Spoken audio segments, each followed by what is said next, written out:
7h, 9h, Europe 1 matin. Très bon réveil, merci d'avoir choisi Europe 1 matin. Bon vendredi avec Dimitri Pavlenko jusqu'à 9h, il est 7h20. Et c'est l'heure de retrouver Laurent Tessier. Bonjour Laurent. Bonjour à tous. Vous revenez ce matin sur la une du JD News de cette semaine. Comment Emmanuel Macron a ruiné le pays? Le JD News met en une cette semaine Emmanuel Macron sur son jet ski avec ce bon résumé: explosion de la dette, hausse du déficit, montée du chômage. Et je me suis souvenu des propos du chef de l'État il y a une dizaine de jours dans le Var où il nous disait globalement de garder le moral. Ne cédez pas à l'esprit ambiant, qui est celui du doute excessif, de l'absence d'estime de soi. Ne cédez pas à cet esprit rampant du défaitisme. Ne cédez pas au défaitisme, je veux bien, mais la dette publique a augmenté de plus de 1200 milliards d'euros depuis son arrivée à l'Elysée en 2017. Et quand on écoute le chef de l'État, tout va très bien, Madame la Marquise. Mais allez, il faut se ressaisir. Remettons ces paroles du président de la République. Ne cédez pas à cet esprit rampant du défaitisme. Eh oui, gardez le moral. Je rappelle que la dette est aujourd'hui à près de 3500 milliards d'euros. Un chômage qui est remonté à plus de 8%, son plus haut niveau depuis 2020. Mais pas de problème. Le chef de l'État a réponse à tout, comme il y a 8 ans, face à ce jeune homme qui cherchait un emploi. Allez hop, on traverse la rue. Je traverse la rue, je vous en trouve, ils veulent simplement des gens qui sont prêts à travailler. Vous allez à Montparnasse, par exemple, vous faites la rue avec tous les cafés et les restaurants.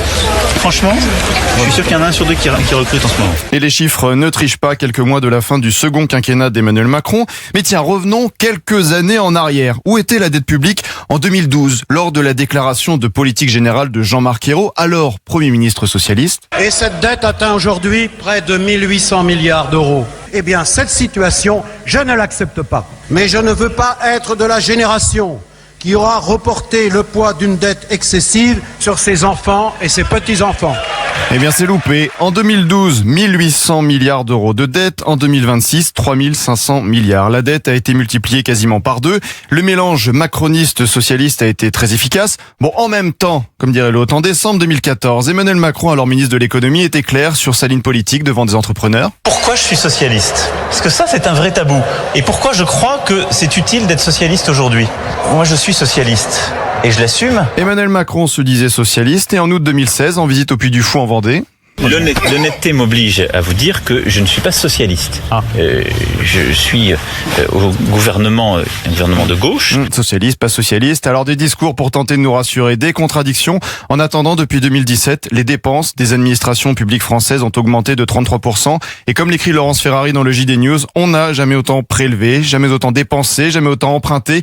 Nous allons devoir régler l'addition. Mais comme le disait Emmanuel Macron aux Médias Bruts il y a 6 mois. On a quand même bien tenu, quoi. Vous êtes déjà un petit peu dans le bilan. On l'a fait.